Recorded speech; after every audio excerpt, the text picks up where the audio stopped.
بسم الله الرحمن الرحيم الحمد لله والصلاة والسلام على رسول الله وعلى آله وصحبه ومن والاه يموكو مسلمان چون بروانينا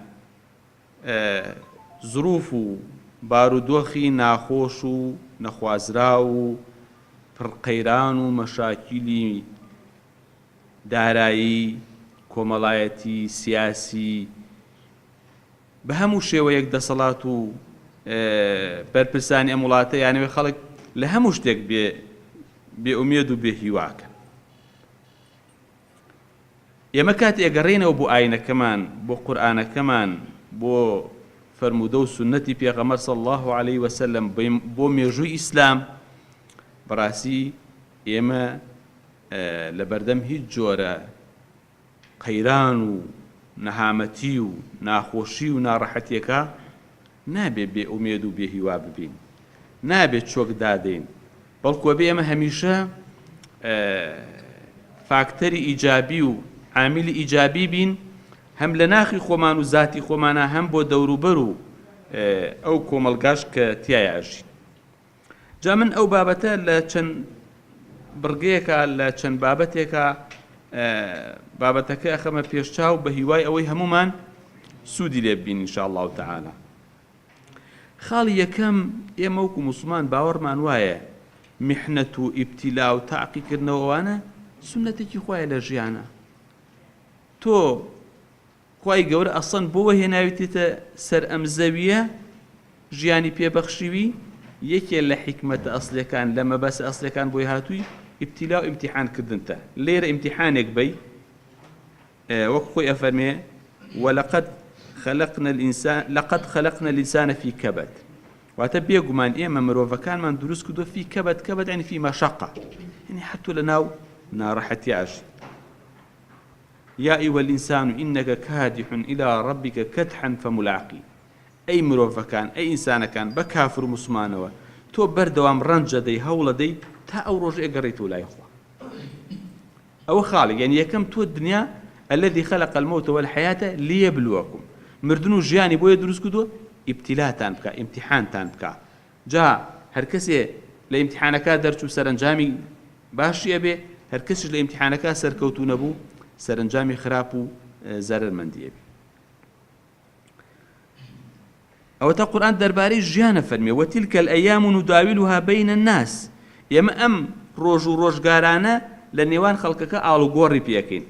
ڕۆژی حکم بەدەستی ئەمەوەیە، ڕۆژێکی تر بەدەستی ئەوەیە، ڕۆژی ئەو سەرەکەوێ، ڕۆژی ئەو ژێرەکەوێ، ئاوا ئەی گۆڕین. نداولها بین الناس بۆ وليعلم الله الذين آمنوا ويتخذ منكم شهداء والله لا يحب الظالمين. بۆی خوای گەورە دەری بخای کێ ئیماندارە لەو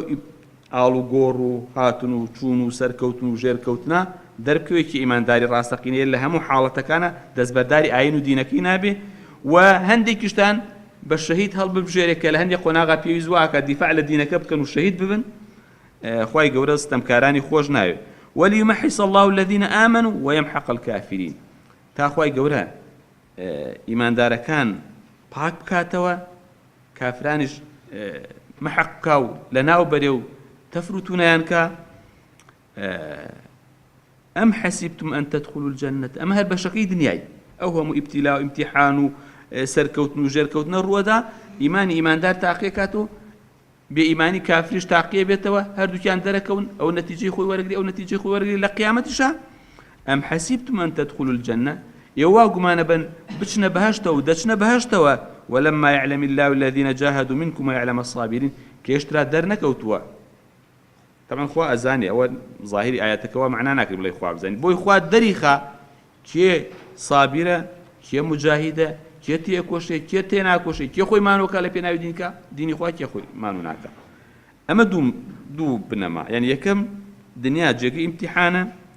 دووەم ئینسان هەر بۆ ئیبتیلا و ئیمتیحان دروست بووە، سێم چه ئیمانی بەهێزتر بێ خوای گەورە ئیمتیحانی قورسترەدا بەسەریە. پێغەمبەری خوا فەرمێ صلی الله علیه وسلم کە پرسیاریان لێ کرد ئەی الناس ئەشەد بەلان، کێ زۆر ئیمتیحانی قورسە، کێ زۆر بەڵای گەورەی بەسەرا دێ؟ فەرمی الأنبیاء ثم الأمثل فالأمثل. پێغەمبەران لە هەموو کەس ئیمتیحانیان قورسترە، بەڵای قورستر دێ بەسەریانە، دوای چی ئیمانەکەی چاکتر چاکترە بەهێزترە دامەزراوترە ئیمتیحانەوە قورسە هەتا ئیمانەکە لاوازتر بێ ئیمتیحانەکەش سووکە بێ هەتا ئیمانەکە بەهێز بێ و پابەندیەکە بە ئیسلامەوە زۆرتر بێ ئیمتیحانی قورستری بەسەراتی بنەمایەکی تر کە لە قورئانە زۆر بەڕوونی دیارە ئەوش ئەوەیە هەمیشە ناڕەحەتی و ئیبتیلا و ناخۆشی خۆشی و سەرکەوتن و ئاسوودەی بەدوادێ بە تایبەتی ئەگەر لە پێناوی دین و پابەندی بە دینەوە ئەو ناڕەحەتی و ناخۆشی و سەختیە بەسەر خەڵکە کابێ قورئانە فەرمێ فەئینە مەع العوسری یوسرا ئینە مەع العوسری یوسرا بێگومان لەگەڵ ناڕەحەتیە ئاسانکاری و ویسر و خۆشیشەیە دوو جار دووبارە یەکاتەوە جا عەبدوڵای کوڕی مەسعود فەرمووی ئەگەر عوسر بچێتە کونێکی بچووکەوە جوحر بە کونی مار و مێر و شتاڵێن زۆر بچووکە ئەگەر عوسر و ناڕەحەتی خۆی بخزێنێتە کونێکی زۆر بچووکەوە ویسر شوێنی ئەکەوێ بۆی دەری پەڕێنێ یوسر و ئاسانکاری شوێنێکەوێ بۆی دەری پەڕێنێ چونکە خوای گەورە فەرمێ ئینە مەع العوسری یوسرا بێگومان دوو جار دووبارە کاتۆ لەگەڵ عوسرا یوسر هەیە بە دوای عوسرا یوسر هەیە ئەبوو عوبەیدەیش کوڕی جەڕاحیش نامەیەکی نووسی بۆ عومەر کاتێک لە ڕوبەڕووی ڕۆمەکان بوو وتی قواتی ڕۆم یەکجار زۆرە ئێمە ژمارەمان کەمە ئەوان زۆرن جەنابت ڕات بە چییە یعنی تۆزێ ترسی لێ نیشت بوو کەواوکو بشکێن و وەزعەکە لە چارانە بێ عومەری کوڕی خەتابیش نامەیەکی بۆ نووسێ بەم جۆرە ئەفەرمێ ئەوسا بزانە دوای سەڵات و سەلامەوانەوە ئەفەرمێ بزانە هەر ناڕەحەتی و ناخۆشیێک بەسەر موسڵمانە بێ خوای گەورە دەرفەت و دەرو چارەی لێ ئەکاتەوە و عوسرێک زاڵ نابێ بەسەر دوو یوسرا چونکە ئەوەی لە ئایەتەکە هاتووە ئینە مەع العوسری یوسرا فەئینە مەع العوسری یوسرا ئینە مەع العوسری یوسرا عوسرەکە لە هەردووکیانە ئەلفولامی پێ عولەما فەرموون ئەلفولامەکە ئەلفولامی عەهدە یعنی مەبەست بە عوسری دووەم هەر عوسرەکەی پێشووە بەڵام یوسرەکە نەکیرە یعنی دوو یوسرە یوسرەکە دوو یوسری جیاوازن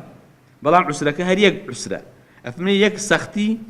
زاڵ نابێ بەسەر دوو ئاسوودەی و زوو دەرفەت و دەرو لێکردنەوە